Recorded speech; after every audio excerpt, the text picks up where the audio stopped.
Have you ever looked at a puzzle and could not decide which part you want to start with? This has basically been my brain for the past few days. With the conclusion of the Sumeru Archon quest with Scaramouche, we've been given so many snippets of information that it feels like we have all the pieces but just haven't puzzled it together to form a coherent picture. But like with all puzzles, you gotta start somewhere, so for today's video, I wanted to focus on the Abyss Sibling and the Descenders. I'm going to split this video into two parts, mostly because I have two separate theories regarding the Abyss Sibling. For the sake of simplicity, I will assume that Aether is a canon traveler and Lumine is a canon Abyss Sibling. The first theory I'll be covering assumes that Lumine is indeed a Descender and that she's somehow claimed by Irminsul's database, making her a part of Tevyat. Now, according to Fatui intel, there has been a total of 4 Descenders in Tevyat, with us the Traveler being the 4th. Nahida suspects that the Heavenly Principles may be the first Descender, and the Fatui doesn't count our sibling to be a Descender at all. That leaves the identities of the 2nd and 3rd Descenders still unknown. Now, we don't know how credible Fatui knowledge really is, seeing that they're not completely immune to the effects of Irminsul. This is shown after Scaramouche attempted to erase himself from the history of Tevyat, and the Fatui and even Harbinger child don't recall that the Balladeer had ever existed, and that the seat of the 6th Harbinger has been vacant for as long as they can remember. Now before all of that, Scaramouche does drop more knowledge on us and tells us that our twin being recorded in Irminsul may have something to do with the fact that they landed in Khaenri'ah. Khaenri'ah was Lumine's first destination, and she only came to this world because the heavens responded to the summoning. This part is confusing, but I'm not going to get into that right now. Nahida goes on to tell us that our siblings' journey through the 7 nations did indeed happen 500 years ago, and was recorded in Irminsul. Nahida's conclusion is that Lumine must belong to the world, and those were her exact words. Belongs.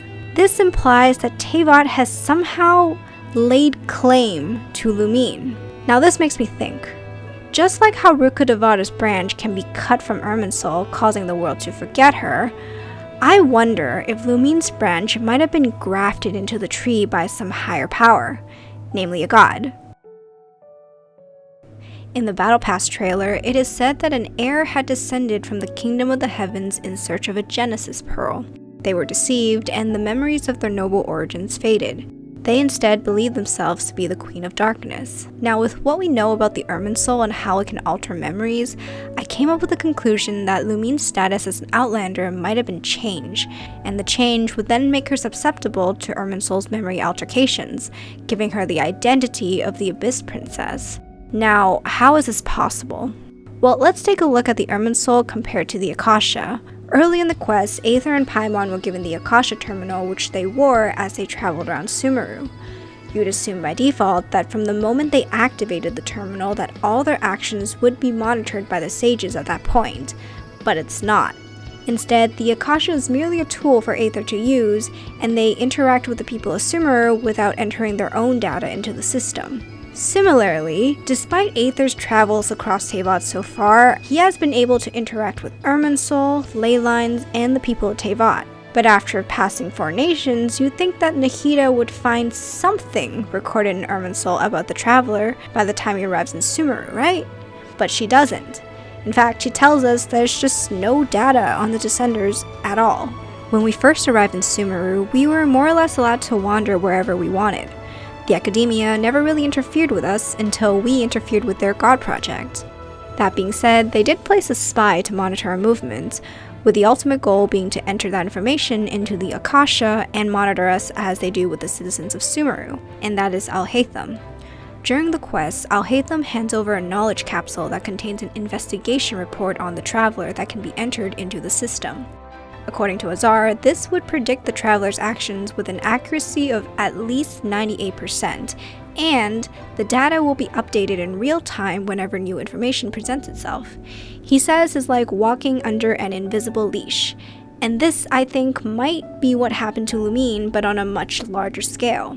I believe that during her journey through the 7 nations, she was still considered an Outlander. That is until the very end, when her own data is entered into Irminsul, probably by somebody she was really close to.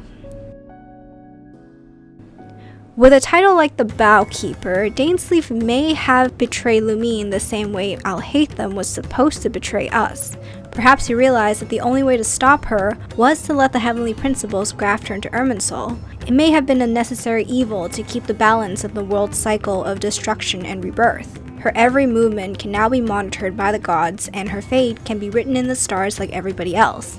That is, until she allies herself with the Abyss, the one entity that can corrupt data and make it unreadable. Is it possible to escape fate? Just like how the Akasha can predict Cyno's movements based on his habits, personality, and behavior, the Irminsul seems to have similar functions by predicting the fate of the people of Tevyat through constellations. This would make a lot of sense, seeing that the Sumeru Archon's consciousness is linked to Irminsul, and the Archon is the one who designed the Akasha system in the first place. But Alhaitham brings up a point.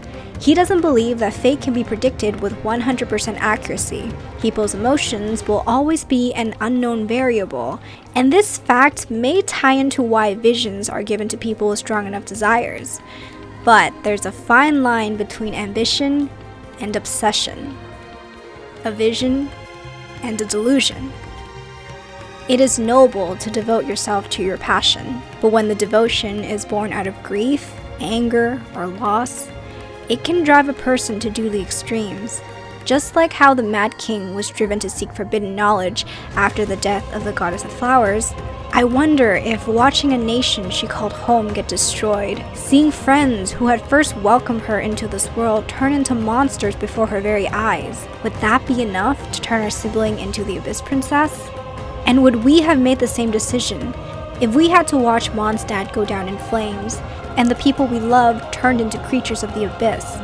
Is this the reason why Lumina can't bring herself to see the Hilichurls as just monsters? Because they were once her friends. What awaits us at Journey's End? Outlanders don't belong in this world. So if Lumina was originally an Outlander, perhaps the ultimate goal is to remove her from Irminsul and free her completely from the ties of Tevyat. As Rukkhadevata says, it is impossible to completely erase yourself from Irminsul, seeing that it's a contradiction, and that's why she created Nahida, who would become the Sumeru Archon in the new Samsara and who would be capable of erasing the memory of Rukkhadevata completely. Perhaps that's what Dainsleif meant at the end of the Travail trailer. Now, before I end this video, I wanted to drop one more food for thought. A fun fact that someone had mentioned is that in the very beginning of the game, the Traveler doesn't have a constellation, not until he touches the first statue of the Seven. Perhaps this is the moment when Irminsul had begun recording, but since the recording isn't finished, the records haven't been entered into the system yet. When we finished our journey, we may learn that just like our twin, we have become tied to Tevyat. And perhaps the choice we would have to make is whether or not to erase ourselves from Irminsul as well.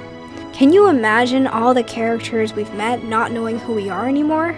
All the voice lines treating us as complete strangers, despite everything that's happened throughout the journey. I don't know if Genshin has the guts to pull off something of this caliber, but it's still an interesting concept to consider. As always, if you enjoy this video, be sure to like, comment, and subscribe. Part 2 of this video will come, and when it does, you will find it right here. Be warned that the second theory is more of a crackpot theory, so we'll see how it goes. For now, thank you so much for watching.